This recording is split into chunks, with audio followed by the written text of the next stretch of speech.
All right, fight day, baby!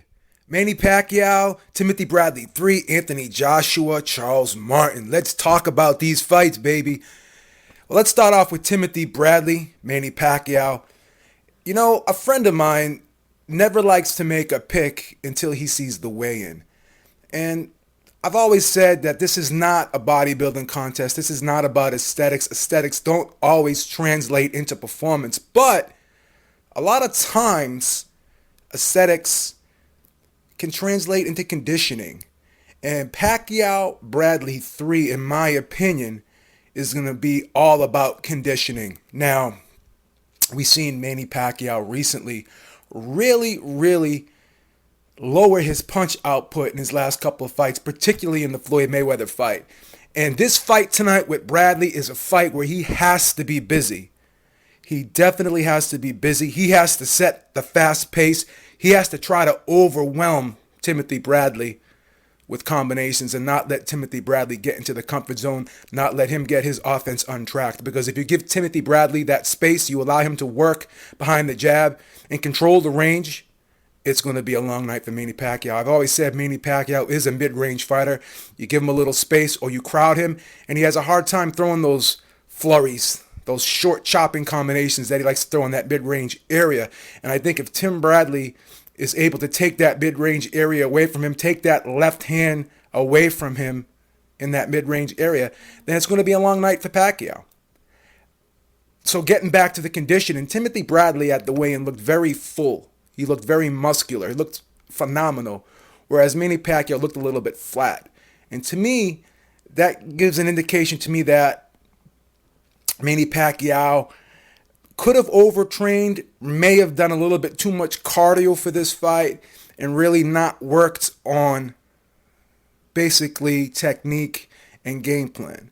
So it looked more to me like maybe a conditioning camp, or maybe I'm not going to say a weight loss camp, because obviously Manny Pacquiao does not really get too heavy in between fights, but he looks like he just focused too much on the cardio, too much of the old school drills, too much of just throwing punches on the pads like in unison, not really working on setting up punches on the pads technique.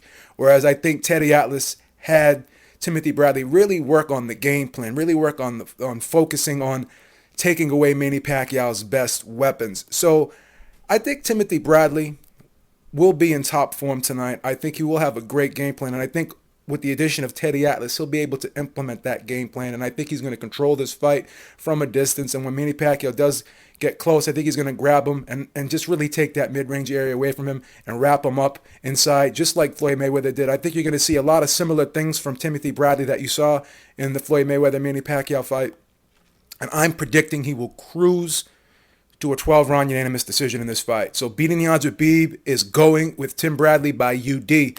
Now let's talk about the second big fight of today, and that's Charles Martin versus UK sensation Anthony Joshua. I already talked about this fight, but the more and more I look at this fight, the more and more I break it down, wow, I just think that the explosiveness of Anthony Joshua, the speed, the power is really going to be the telling tale of this fight. Taking nothing away from Charles Martin, but he's the guy, as I said many times, he's going to try and lay back and set traps. But I just don't think that he'll have the reflexes or the timing to be able to catch Anthony Joshua. I think Anthony Joshua is just too strong, too explosive, too powerful to fall for those traps. I think he'll just walk right through those traps and barrel his way through those traps with his explosiveness. And I just envision a right uppercut, left hook combination up close and really and just going to be able to take Charles Martin's head off. I think Charles Martin is going to sleep within 5 rounds. So the under is definitely worth a play. It's risky. It's risky because we don't know a ton about Charles Martin, because we haven't seen a ton of him. Doesn't have a lot of names on his resume, and neither does Anthony Joshua, but you'd have to argue that Anthony Joshua has at least have a slightly better resume than Charles Martin, and he's definitely looked more impressive to me.